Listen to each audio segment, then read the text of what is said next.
చాలా రోజులు తర్వాత టాలీవుడ్లో ఈ శుక్రవారం థియేటర్స్లోకి మంచి బజ్ ఉన్న సినిమాలు కాస్త ఎక్కువ వచ్చాయని చెప్పాలి. అలా young and talented hero Kartikeya హీరోగా నటించిన చిత్రం 'భజే వాయు వేగం' అంటూ వచ్చిన ఓ సాలిడ్ యాక్షన్ డ్రామానే ఇది. మరి ఈ చిత్రం అంచనాలు అందుకుందో లేదో చూద్దాం. ఇక కథలోకి వస్తే, వరంగల్లోని రాజన్నపేట గ్రామంలో వెంకట్ తన చిన్న వయసులోనే తన తల్లిదండ్రులు అప్పులు బాధ తాళలేక ఆత్మహత్య చేసుకుంటారు.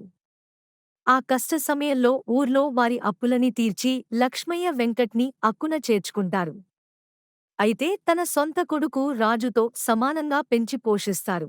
అయితే ఇద్దరినీ ఉన్నత స్థానాల్లో చూడాలని పెద్ద కొడుకు రాజుకి మంచి ఉద్యోగం, చిన్నోడు వెంకట్ని క్రికెటర్ చేయాలని తన తాహతుకు మించి కష్టపడుతూ హైదరాబాద్కి పంపిస్తారు. అయితే ఇంకో పక్క హైదరాబాద్ని ఏలుతున్న ఇద్దరు అన్నతమ్ములు డేవిడ్, జార్జ్లు హైదరాబాద్లోకి నాన్ లోకల్గా వచ్చి కంట్రోల్లో పెట్టుకుంటారు. ఇందులో ఇందు పాత్ర ఏంటి? అసలు వెంకట్, రాజులు తమ తండ్రిని కాపాడుకోవడంలో ఎదురైన సవాళ్లను ఎలా ఎదుర్కొన్నారు అనేవి తెలియాలి అంటే ఈ చిత్రాన్ని వెండితెరపై చూడాల్సిందే. సినిమా కూడా మేకర్స్ ప్రామిస్ చేసినట్టుగానే సాలిడ్ యాక్షన్ అండ్ థ్రిల్స్ ని అందిస్తుంది.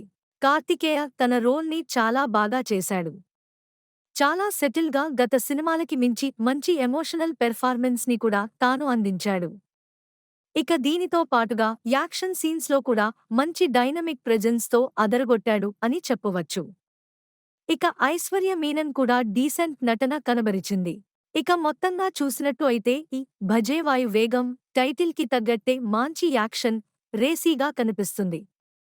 కార్తికేయ సహా ప్రధాన తారాగణం అంతా కూడా బాగా నటించారు. మెయిన్గా ప్రీ ఇంటర్వెల్ నుంచి సినిమా బాగా పికప్ అయ్యి సెకండాఫ్ కూడా మెప్పించే విధంగా కొనసాగుతుంది.